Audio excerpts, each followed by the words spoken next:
नमस्कार. माझ्या अमलेश तांबे व्लॉग चॅनलमध्ये आपले पुन्हा एकदा स्वागत.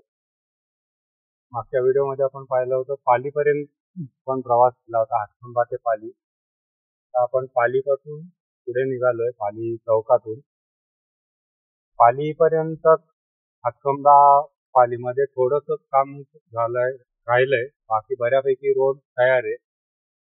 आता पालीतनं पुढे आपण बघूया नाणीजपर्यंत काय परिस्थिती आहे, किती रस्ता झालाय. या व्हिडिओला आपण इथे सुरुवात करूया. माझे व्हिडिओ जर आपल्याला आवडत असतील तर नक्की लाईक करा, शेअर करा. चॅनल सबस्क्राईब केलं नसेल तर सबस्क्राईब करा. आपल्या मित्रपरिवारामध्ये चॅनलबद्दल माहिती द्या. आपण आतापर्यंत जो सपोर्ट केला त्या सपोर्टमुळेच मी हे व्हिडिओ एवढे बनवू शकतोय. याही पुढे नक्कीच बनवेल. अधिकाधिक माहिती देण्याचा प्रयत्न असेल माझा. फक्त चॅनल सबस्क्राईब केलं नसेल तर सबस्क्राईब करा, कारण जेवढे सबस्क्रायबर्स वाढतील तेवढे व्ह्यूज वाढतील. जेवढे व्ह्यूज वाढतील तेवढी चॅनलची माहिती इतरांना मिळेल. पालीपासून पुढे आल्यानंतरचा रस्ता दोन्ही लेनचं काम झालेलं आहे, डावी साईड पण आणि उजवी साईड पण. ते डाव्या हाताला ग्रामीण रुग्णालय पालीचं गेलं. हा डावीकडचा रस्ता हा बांबरगाव. हा रस्ता बऱ्यापैकी आता वर आलाय, हाईट त्याची वाढलेली, त्याच्यामुळे आजूबाजूची वस्ती ज्या घरं तुम्हाला कदाचित खाली गेल्यासारखी दिसते. पण आता आपण बऱ्यापैकी रस्ता हाईट वाढल्यामुळे वर न जातो.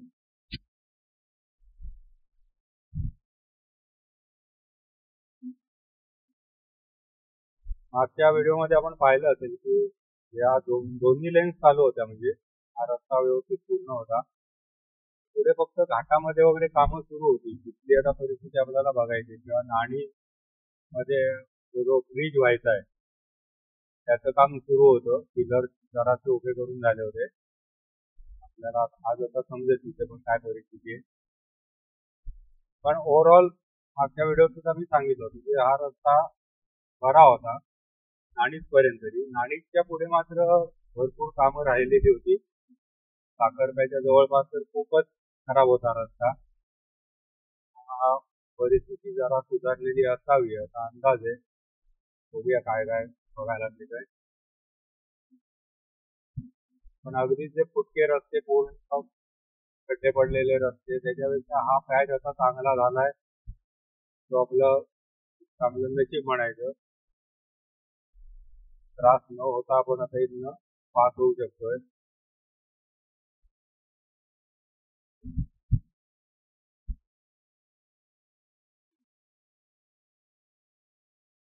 थोडासा वृक्ष असा एरिया वाटतो,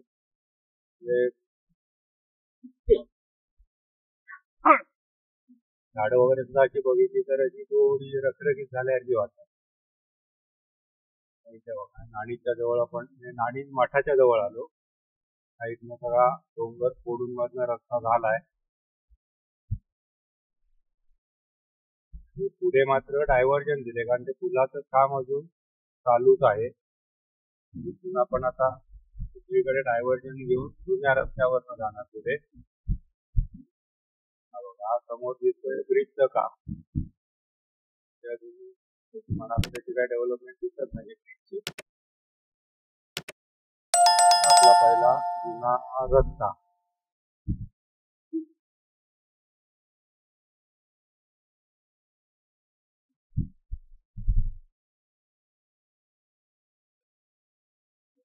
इकडे पिलर घालून झालेले दिसत आहेत.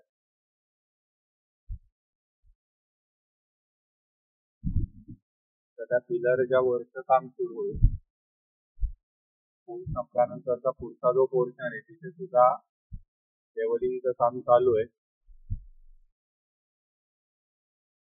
हा नाणीज मठाच्या अलीकडचा जुना पूल.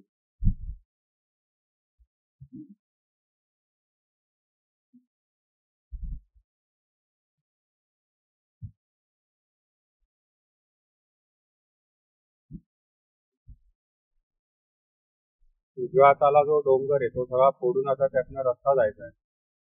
सध्या आपण जुन्या हायवेवरनं जातोय. सुदैवाने जुन्या हायवेचा जो रस्ता आहे आपल्या जिल्ह्याला तो पण जरा सुस्थितीत आहे. थोडी खडखड जाणवते पण ठीक आहे. अगदी जे फुटलेलं होतं आणि खड्डे पडलेले होते त्याच्यापेक्षा हा एवढा रस्ता असला तरी सुद्धा ठीक आहे, जायला काय तसा त्रास नाहीये. हा इथे असा रस्ता येणार पूर्वी इथून डावीकडे आतमध्ये आणि मठाला जायची वाट येते. हा रस्ता त्यांचा. शाळा सुटलेली आहे, मुलं घरी चालली आहेत, उन्हात कडकडीत ऊन आहे, 34 डिग्री टेम्परेचर आहे. डोक्यावरती काही न घेता उघड्या डोक्याने फिरतायत. ऍटलिस्ट एक टोपी तरी घ्यायला हरकत नाही त्यांनी.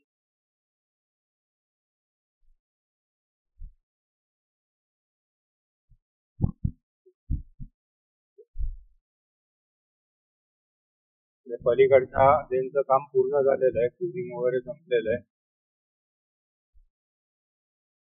क्युरिंग नंतर मला वाटतं प्लास्टिक घालून ठेवतात, उन्हामुळे ट्रॅक वगैरे जाऊन येत असं असावं त्याचं कारण. जर कोणाला माहिती असेल तर त्यांनी कमेंट मध्ये देऊन सांगावं. माझा अंदाज तरी असा आहे, क्युरिंग झालेलं असतं आणि नंतर कडक उन्हामुळे कदाचित त्याच्यावर ट्रॅक करू शकतात, त्याच्यामुळे प्लास्टिक घालून ठेवले.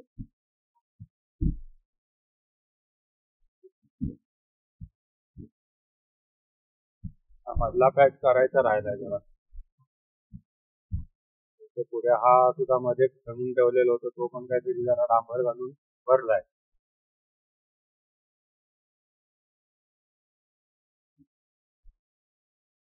याचा आपण आलो नाणी ते गावेत. पूर्वीची वस्ती बघा, आता पटकन समजत नाही. ती घरं सुरू झालेली पूर्वी समजायची, आता इथे पुढे वस्ती त्याची.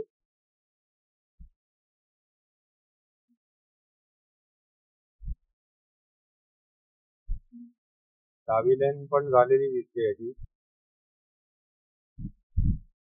क्युरिंग झालंय म्हणजे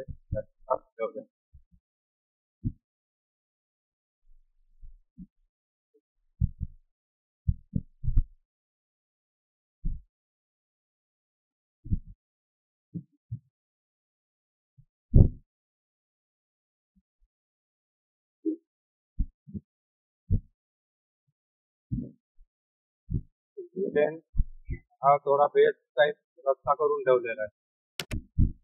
डावी मात्र लेन पूर्ण झाली. मध्ये इथे आंदोलन झालं आणि म्हणतात त्या गावाला इथे आंदोलन झालं, पण त्यांना भुयारी मार्ग हवा होता. त्यांचं पण बरोबर आहे, कारण डावीकडनं उजवीकडे यायचं, त्या उजवीकडून डावीकडे जायचं, हे जे त्यांचं नाचकाम आहे ते त्यांना वळसा घालून यावं लागणार होतं. त्यामुळे आता इथे भुयारी मार्गाचं काम करू असं आश्वासन दिलंय. अंडरपास ज्याला आपण म्हणतो तो होणार आहे. माहिती नाही मला, पण ते आश्वासन दिल्यानंतर त्यांनी आंदोलन मागे घेतलं. हा नाणीज मठ त्या गावाचा ओव्हरब्रिज, डाव्या लेनचं त्याचं काम सुरू आहे, उजव्यावरून जातोय.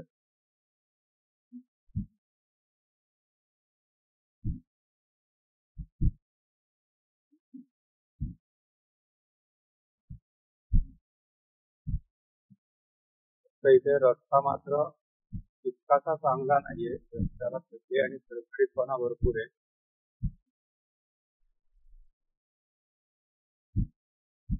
नवीन बऱ्या गाड्यांची सस्पेन्शन बऱ्यापैकी चांगली असतात अशी, त्याच्यामुळे थोडा त्रास जाणवत नाही. त्याच्या ज्यांना मणक्याचे आजार आहेत त्यांना प्रॉब्लेम होतात. समोर गाडी चाललेली आहे, ऍक्सिडेंट झालेला दिसतोय गाडीचा.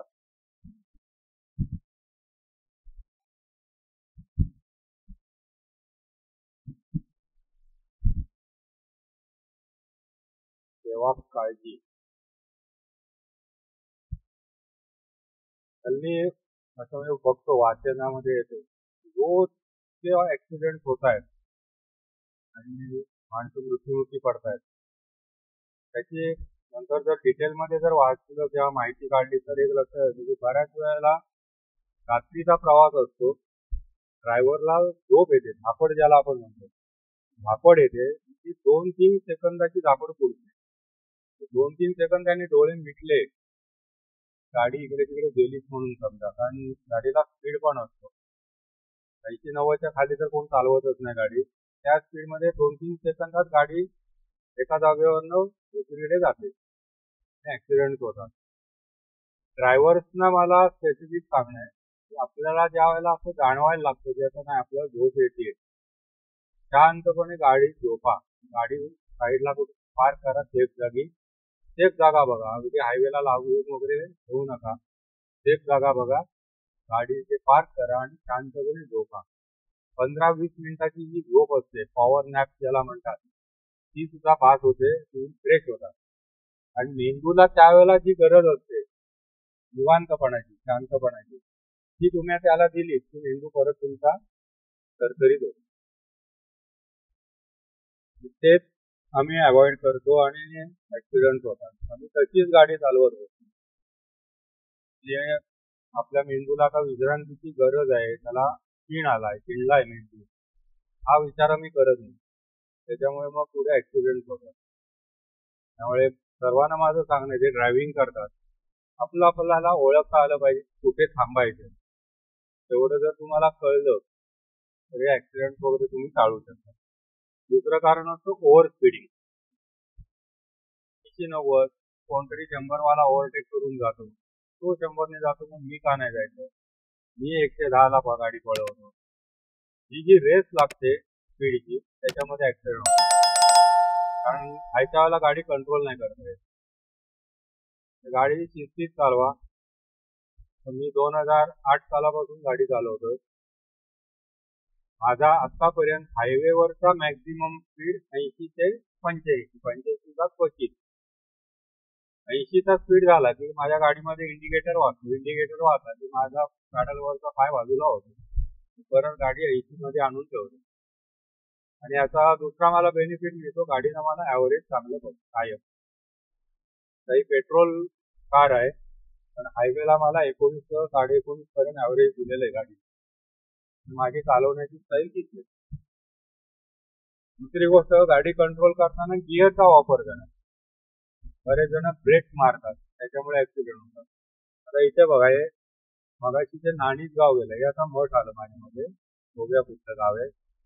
जी गावांची नावामध्ये आता जरा गफलत व्हायला लागते. इथे डावीकडे, सॉरी उजवीकडे जो डोंगर होता तो सगळा कोरून झालाय, तिकडनं रस्त्याच्या कामाला सुरुवात झाली. आणि आता इथे आपण पुढे कंटिन्युएशन मध्ये बेस्टचं काम झालेला रस्ता आहे. हा, हे करंजारी गाव आहे. मागायचे ते बरोबर आहे, नाणीज मठ हे करंजारी. इथे बेस्टचं काम झालेलं आहे गावापर्यंत. गावातनं पुढचा रस्ता मात्र इथे लेन तयार आहे. फक्त उजव्या बाजूचा रस्ता जो आहे तो ओपन झालेला दिसत नाहीये. 22 लेन यायला आणि जायला दिसते.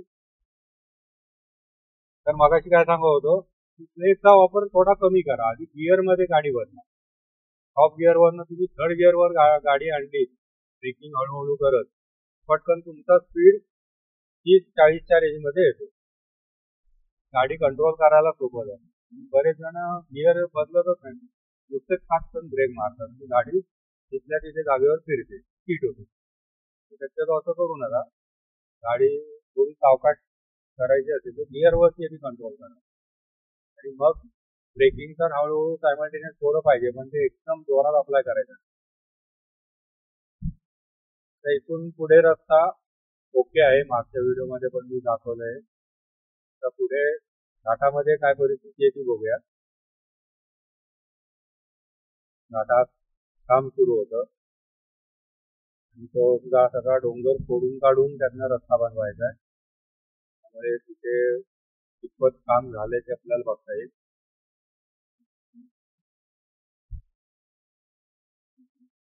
इथे सगळे डोंगर होते, फोडून मधला रस्ता झाला. आता आपण छान ते चाललोय. उजव्यात आला तरी पुढे आता घाट सुरू होईल.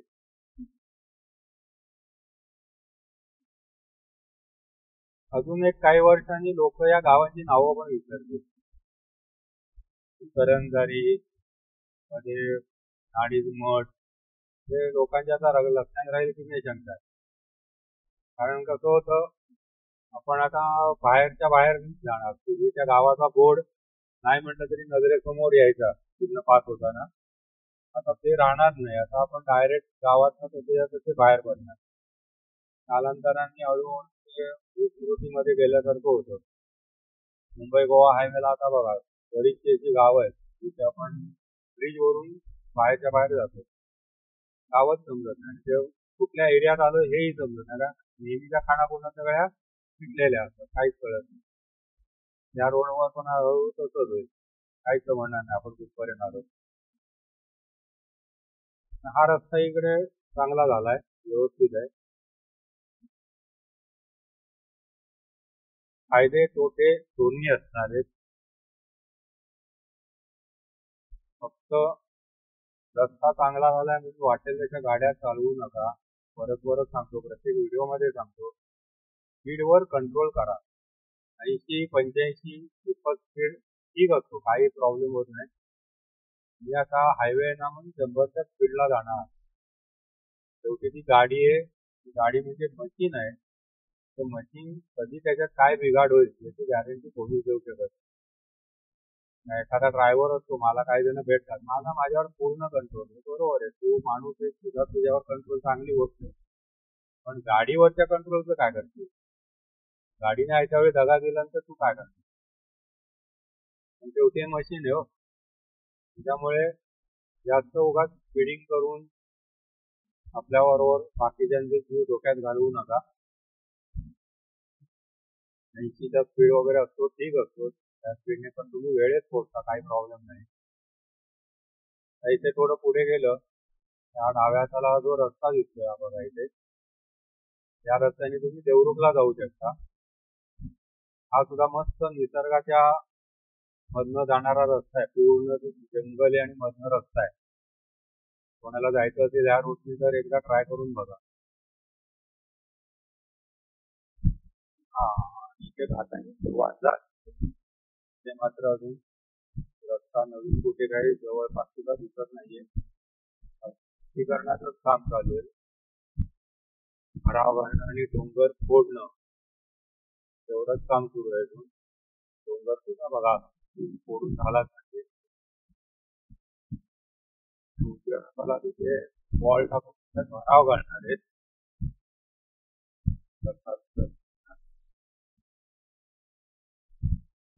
रस्ता एकदम खडबडीत आहे. पूर्ण वळ्या पडलेला रस्ता, वळ्या ते जरा खराब टाईप योग झाला. वळ्या पडलेला रस्ता.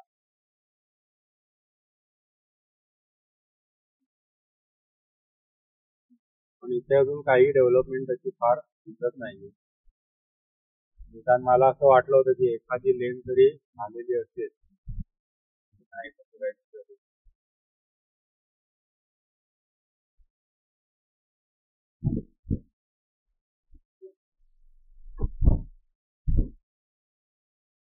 पुढे आंबाघाट सुद्धा काय केलंय का माहिती नाही मला. तिकडे पण जाण्याचा बेत आहे, बघूया.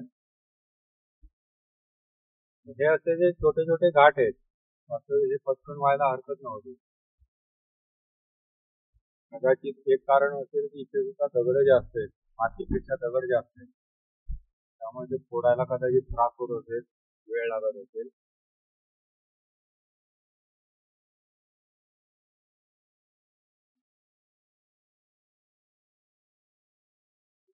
सध्या आपला जुना रस्ता जिंदाबाद. त्याच्यामध्ये रस्ते वळ्या पडलेली एकदम बेकार. गाडी सगळी गाडीची हाडं खिळखिळी करून टाकतात रस्ते. एक वेळ 4-6 खड्डे आलेले परवडतात, गाडी पूर्ण थांबून जाता येते. वळ्या असतात त्या काय कुठेही वळी सुटू शकत.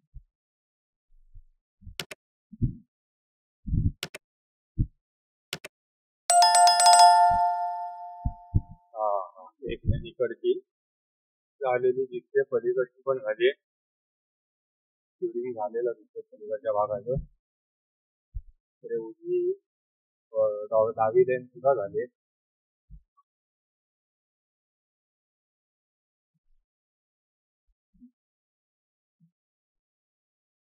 फक्त आता इथे वळणाचं काय केलं ते मला बघायचं होतं. फक्त जे वळण होतं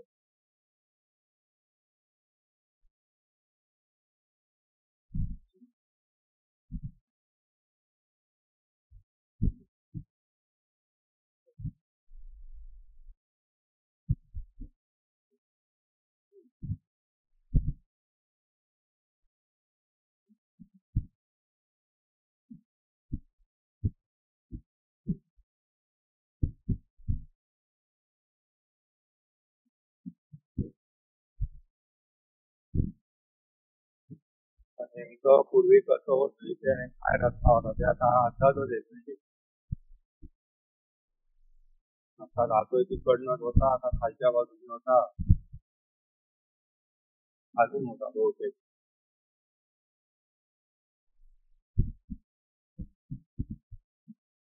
हा बघा, खालनं रस्ता होता आता. त्यात आहे डाव्या हातातला पुढून लेवल करण्याचं काम सुरू आहे. आता आपण जाता पूर्वीचा जुना रस्ता त्या रस्त्यावरून परत. तिकडे काय केलंय ट्रेन बहुतेक झालीची वाटते.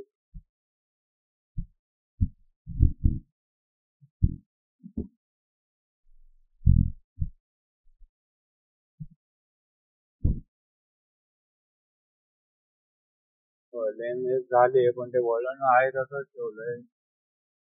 काही असं सुरुवातीकडनं त्यांना जाता आलंच नुसतं भरावं घालून काहीच कठीण नव्हतं. ते वळण ठेवलंय तसंच. परत इकडे मध्ये पॅच थोडासा करून ठेवलाय.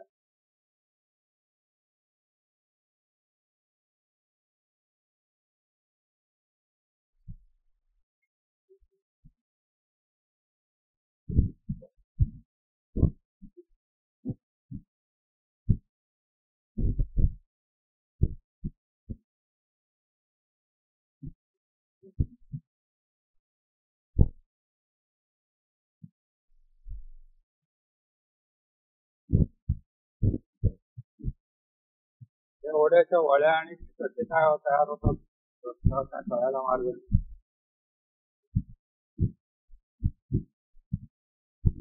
आता कुठलं वाहन त्याच्यावरनं जातं जे अशा वळ्या वळ्या करत रस्ता करून काढतो.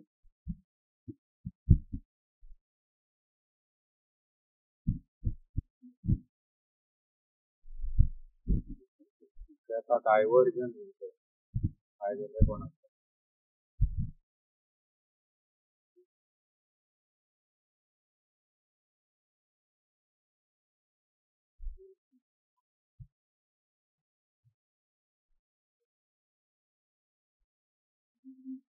इथे आता ब्रिजचं काम सुरू आहे. पिलर उभे राहिलेले दिसत आहेत. हा गावाचा जो भाग आहे तो सगळा आता ठीक होईल. गावाबाहेर पण वरती बाहेर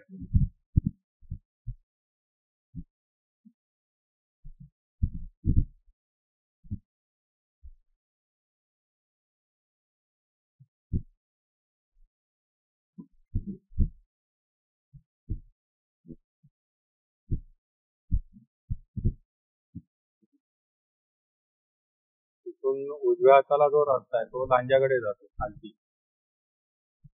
येवदे फाटा त्याला म्हणतात. रस्ता पुढे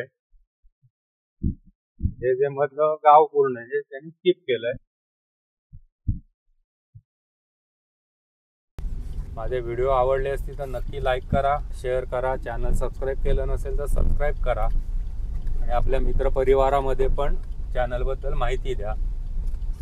आता हा व्हिडिओ मी इथे थांबवतो. धन्यवाद.